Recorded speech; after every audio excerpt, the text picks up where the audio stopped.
में जो तेरे लिए सौ दर्द से महफूज रहे, तेरी याद सदा चाहे जान मेरी ये रहे। मेरी ज़मीं में महबूब मेरी, मेरी नस नस में तेरा इश्क बहे, फीका ना पड़े कभी रंग तेरा, जिस्मों से निकल के खून कहे। वंदे मातरम। आज़ादी की अमृत गाथा के 46वें अंक में जमशेदपुर सूचना केंद्र की प्रभारी डॉक्टर पुष्कर बाला आरजेएस परिवार की ओर से शवों को सादर प्रणाम करती हूँ, वंदन करती हूँ। भारतीय स्वतंत्रता संग्राम सेनानी, राजनेता, शिक्षाविद एवं कानूनविद अलगू राय शास्त्री की 29 जनवरी को जयंती होती है। वे पहले लोकसभा के आजमगढ़ पूर्व से सदस्य थे, जिसे अब घोसी कहा जाता है। वे संविधान सभा के सदस्य थे।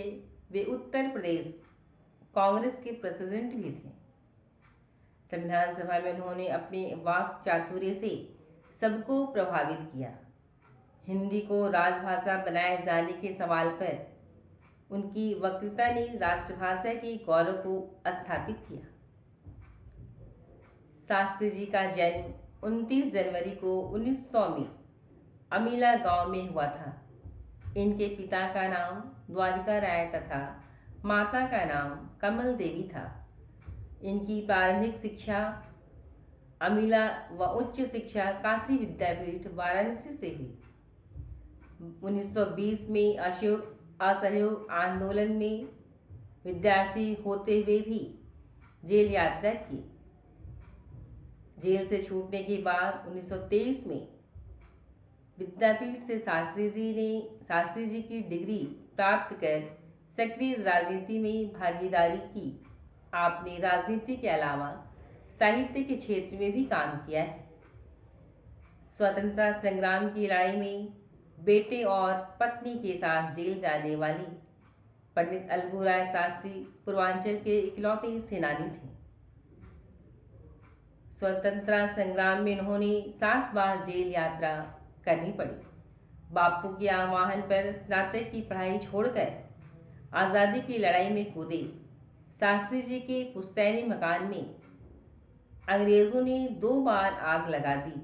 आजमगढ़, बनारस सहित पूर्वांचल से लेकर पूरे प्रदेश ही नहीं अपितु मेरठ से लेकर लाहौर तक इन्होंने क्रांति वीरों को संगठित किया।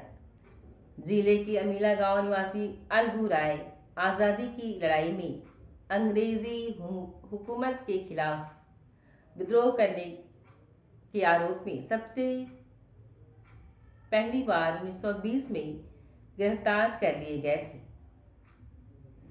अंग्रेजों ने इन्हें इनके बेटे अरविंद राय और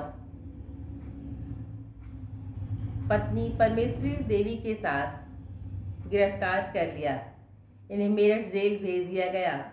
उन दिनों मेरठ जेल में राजेंद्र बाबू की बहन भी कैद थी। परमेश्वरी देवी को उन्हीं के साथ जेल में रखा गया था। आज़ादी की लड़ाई के दौरान अलगू राय का पूरा समय देश के विभिन्न क्षेत्रों में दौरों में ही बीतता रहा। इसलिए वे अपने बेटे अरविंद का इलाज ठीक तरीके से नहीं करा पाए और इकलौते बेटे का निधन युवावस्था में ही हो गया।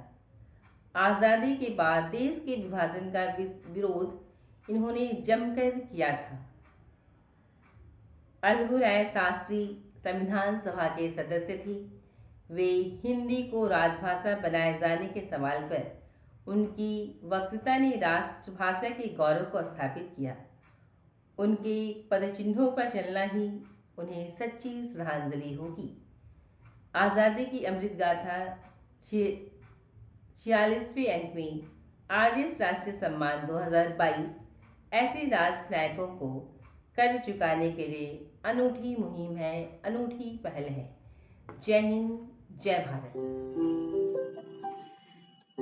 सकारात्मक सोच को आओ सारे भारत में फैलाए, सकारात्मक ऊर्जा का आओ सब में संचार कराएं। ऐसा ना हो कि हम अपनी जिम्मेदारी भूल न जाएं। क्यों इंतजार करें हम किसी का, आओ एक मशाल जलाएं। सकारात्मकता के उदय का चलिए हम उद्घोष कराएं। RJS जय हिंद के नारों से अपना देश जगाएं। RJS वंदे मातरम से सारी सरकार जगाए।